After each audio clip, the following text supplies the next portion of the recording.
নমস্কার, কেমন আছেন সবাই? রিম্পার সংসারে সবাইকে স্বাগত। আজ শনিবার সকাল 8:30।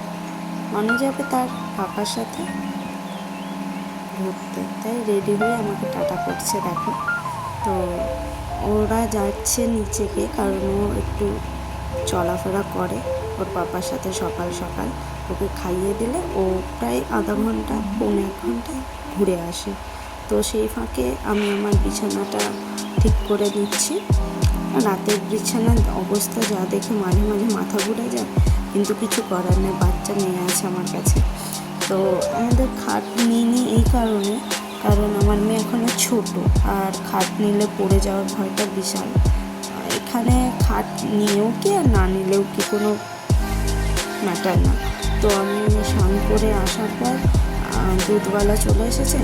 হ্যাঁ, এখানে দুধের দাম হয়তো দেশের থেকে একটু কম, এখানে 44 টাকা, আর দেশেতে শুনলাম 50 টাকা। মাকে জিজ্ঞেস করতে, আমার মেয়ে জল খেয়েছে এমন দেখে এসে পুরো বিছানায়, আর আমি এসে দেখছি পুরো জামাতেও ছড়িয়েছে।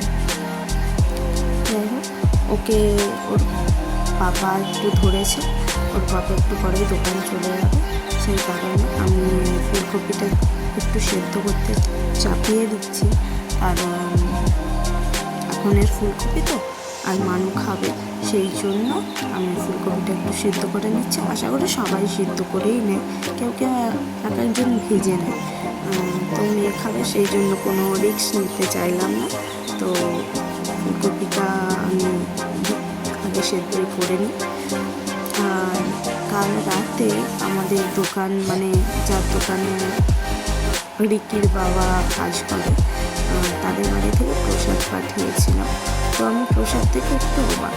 আমার বরের একটু ভাজাভুজি খেতে পছন্দ হয়। তো দেখো, আগে বেগুন দেখাচ্ছি। আজকেও আমি বলেছি ওকে, আমি আজকে বেগুন কেটে দেখাবো ছুরিতে সমানভাবে, কিন্তু হলো পরে আমি যেটা ওকে বলি জোর দিয়ে, সেটা আমার হয় না, আমি জানি। আমার মেয়ে একটু কাঁদছিল, সেই জন্য দেখবো বলে তাড়াতাড়ি করে কাটছি। যাই হোক, পেড়া হোক বাঁকা হোক, সে তো কেটেই যাবে। সেই কারণে অতটা রিস্ক নিয়ে আর মানে জোর দিয়ে ওকে বলিনি যে হ্যাঁ সমান হয়েছে বা কিছু। সেও জানে, আমিও জানি আমি এই ছুরিতে কাটতে পারি না, বঁটিতে কাটতে পারি। তো একটু আগে নুন আর হলুদটা মাখিয়ে নিচ্ছি। ভেবেছিলাম লঙ্কা গুঁড়ো দেবো, কিন্তু মাঝে মাঝে মনে হয় মেয়েটাকে একটু মুখে দিই, সেই জন্য লঙ্কা গুঁড়োটা দিলাম না। এদিকে আমার ফুলকপি সেদ্ধ প্রায়, দেখবে একটু পরে দেখবে আমার মেয়ে হামাগুড়ি দিয়ে চলে এসে, ওর বাবা চলে যাওয়ার পরেই আমার কাছে চলে আসছে।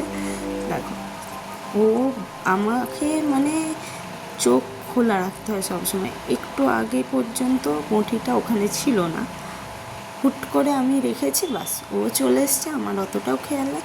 আমি ওর কাছ থেকে ওইগুলো অন্তত আগে সাবধান করে রাখি। সব বাচ্চাদের মায়েরাই রাখে নিশ্চয়ই, ওইটা বলবো না যে আমি রাখি। তো এইদিকে আমি ফুলকপি দেখবো না, আমার মেয়েকে দেখবো। যাই হোক, ওকে একটু আমি আগে গ্যাসটা অফ করে ঘুমটা পাড়িয়ে দিয়ে এলাম, কারণ ও জেগে থাকলে সত্যি রান্না করতে একটুই অসুবিধা হয়।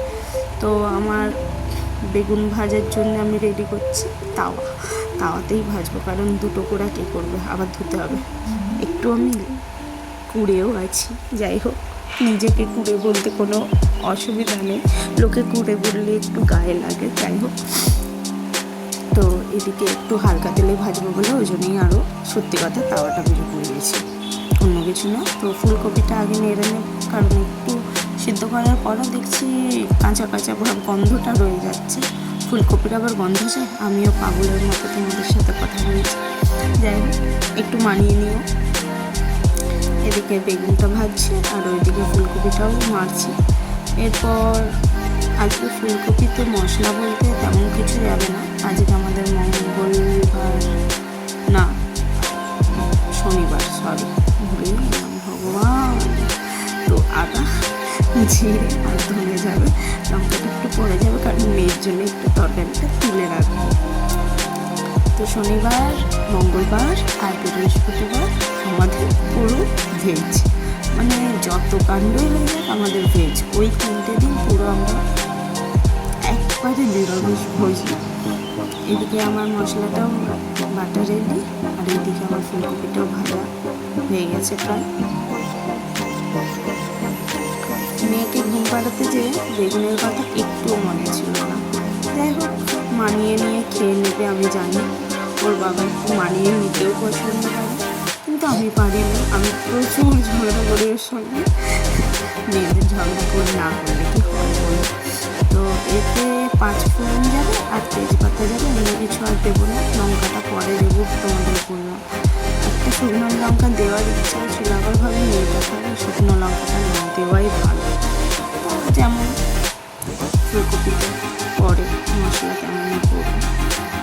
হ্যাঁ, মনসা পুজোর প্রসাদ বলতে আমাদের ওখানে কেমন হয়, চাল কড়াই ভাজা, অন্য কিছু নাড়ু, তিলের নাড়ু, এইসবই মনসা পুজো হয়। কিন্তু এখানে পুরো জানে, পুরো আলাদা।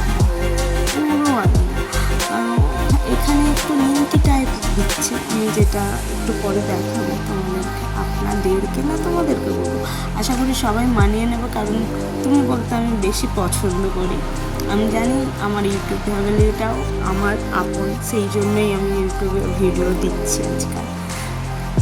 তো তোমাদের যদি ভালো লাগে তো তোমরা দেখো, একটু কমেন্ট করো প্লিজ। দেখছো ঠিক আছে, একটু কমেন্ট লাইক করে দিয়ে যাও। লাইকটা না করলেও অন্তত কমেন্ট করো যে হ্যাঁ আমরা দেখছি। তো এরপর প্রসাদটা দেখেও একটু অবাক হয়েছিলাম যে এমন প্রসাদও হয়। হ্যাঁ মানছি, কিন্তু নিমকিও হয় প্রসাদ।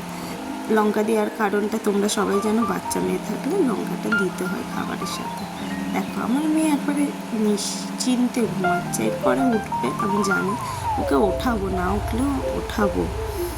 আর এদিকে আমার মশলাটা রেডি হয়ে গেছে ফুলকপির, তো ফুলকপিটা দিয়ে দিই। আর একটু জল দিয়ে বেশিক্ষণ নাড়াচাড়া করবো না, কারণ আগেই সিদ্ধ করেছি ফুলকপি, না হলে ঘেঁটে হয়ে যাবে। তবুও একটু হালকা সিদ্ধর মধ্যেই রেখেছি। জানি না আজকের ফুলকপি কেমন হবে। একদিন তো বানিয়েছিলাম, ফুলকপি পুরো ঘেঁটে হয়ে গেছিলো। এত 2 বছর বিয়ে কমপ্লিট হলো, তাও রান্না আমার বরের মাঝে মাঝে পছন্দ হয় না। মাঝে মাঝে বলে ভালো, মাঝে মাঝে বলে নুন বেশি কি ঝাল বেশি, এইসব যেমন হয় আর কি, সব বাড়িতে একই আছে সবার। তো আমার ফুলকপি রেডি। আমি আমার মেয়ের ফুলকপি একটু আলু একটু ঝোল তুলে সাইডে রাখবো, তারপর আমি লঙ্কা দেবো। আর আমার ব্লগটা যদি ভালো লেগে থাকে, প্রথমেই বলি একটু কমেন্ট করো প্লিজ ভাই, সবাই একটু কমেন্ট করো। যাই হোক, ফুলকপি তুলে নিচ্ছে। হ্যাঁ, এই কাঁসার বাটি আর কাঁসার থালা, এই দুটো আমার মেয়ের একবারে আমি নিয়ে এসেছি, বাড়ি থেকেই নিয়ে এসেছি।